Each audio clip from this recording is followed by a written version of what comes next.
Бүгүн Талас шаарындагы Борбордук мечитинде Түркияда жер титирөөдөн каза болгондорго Куран окутулду. Жума намазга келгендер зилзаладан жапа чеккен Боордос Түрк элине дуа кылышты. Түркияда болуп аткан жер титирөөгө жараша бир туугандарыбызга терең ичибизден кайгылуу кабарды угуп, ошолордун оор жүгүн жеңилдетүү үчүн мечиттен намаз окууга келдик. Барыбыз каза болгон бир туугандарыбызга чоң жаназа окууга даярбыз.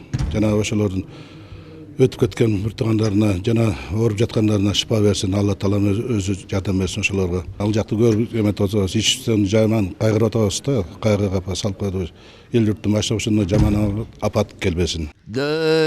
Жума намазда Талас облусунун казысы Сулунбек Ажы Өзеналиев баян окуп, Түркияда катталган зилзалага токтолду. Облустун казысы Түркиядагы мусулман бир туугандарга жардам берүү зарылдыгын айтып, Куран окуп, дуба кылууга чакырды. Бүгүн эскерип, мына ошолорго Кыргызстан боюнча Кыргызстан мусулмандар диний башкарманын демилгеси менен 1542 хатмы Куран окулду, 4444 салаваттар мына ушуларды багыштап, мына ошол жердеги мумин мусулмандар бардыгы бир тууган деп ошо жүрөгүбүздөн биз да сызып, ошол кайгыны биз да өткөрүп атабыз.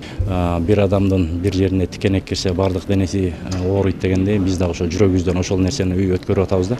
Ошондуктан ошол жерде мусулмандарыбызга Кудай Таалам сабыр канаат берсин.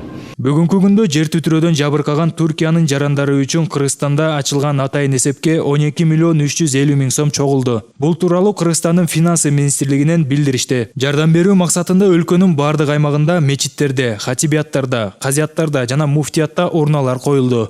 Имам хатиптер, мына казият баш болуп, ушул нерсеге да көмөктөшөйлү бардыгыбызчы. Сиз ойлооңуз, мен берген 100 сом, ошол 100 сом не болуптур депчи. Көптү күрсө көл болот дейт биздин кыргызыбызда. Сиз берген 100 сом эртең кыяматта сизге 100 миң сооп, канча миллиондогон сооптор менен кайра кайтып келет. Себеби дегенде сиз ошондой бир зарлап, какшап аткан, ыйлап аткан, жардамга чындап муктаж болуп турган бир тууганга чындап көңүлүңүздөн чыгардыңыз да ошол нерсеничи.